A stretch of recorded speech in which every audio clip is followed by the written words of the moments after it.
চাকরি ইন্টারভিউতে আপনাকে যদি এই প্রোডাক্ট কোডগুলো ব্যবহার করে সেগমেন্ট, ডিস্ট্রিক্ট এবং প্রোডাক্ট নেম প্রদর্শন করতে বলে, আর আপনি যদি এর জন্য ভিলুকআপ ফাংশন ব্যবহার করতে চান, তাহলে সঠিক রেজাল্টটি আপনি পাবেন না। কারণ ভিলুকআপ হচ্ছে বাম দিক থেকে ডান দিকে রেজাল্ট প্রদর্শন করে, আর এখানে কোডটি দেওয়া আছে সর্বডানে।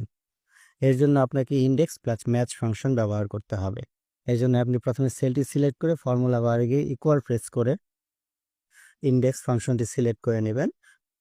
অ্যারে হিসেবে সম্পূর্ণ টেবিলটিকে সিলেক্ট করে নেবেন, তারপর F4 প্রেস করে তা লক করে নেবেন।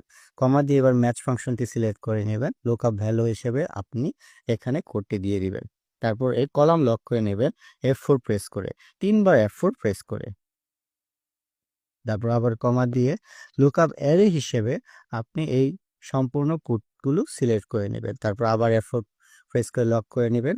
কমা দিয়ে এক্সাক্ট ম্যাচের জন্য 0, তারপর ব্র্যাকেট ক্লোজ। তারপর আবার কমা দিয়ে ম্যাচ ফাংশনটি আবার পুনরায় সিলেক্ট করে নেব। তারপর লুকআপ ভ্যালু হিসেবে এখান থেকে সেগমেন্ট সিলেক্ট করে দিব। এরপর আমরা এখানে রো লক করে দিব F4 2বার প্রেস করে।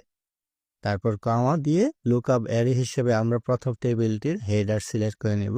তারপর আবার F4 প্রেস করে তা লক করে দিব। কমা দিয়ে এক্সাক্ট ম্যাচের জন্য 0, তারপর ব্র্যাকেট ক্লোজ, এন্টার প্রেস করে দেব এবং সঠিক রেজাল্টটি পেয়ে যাবেন।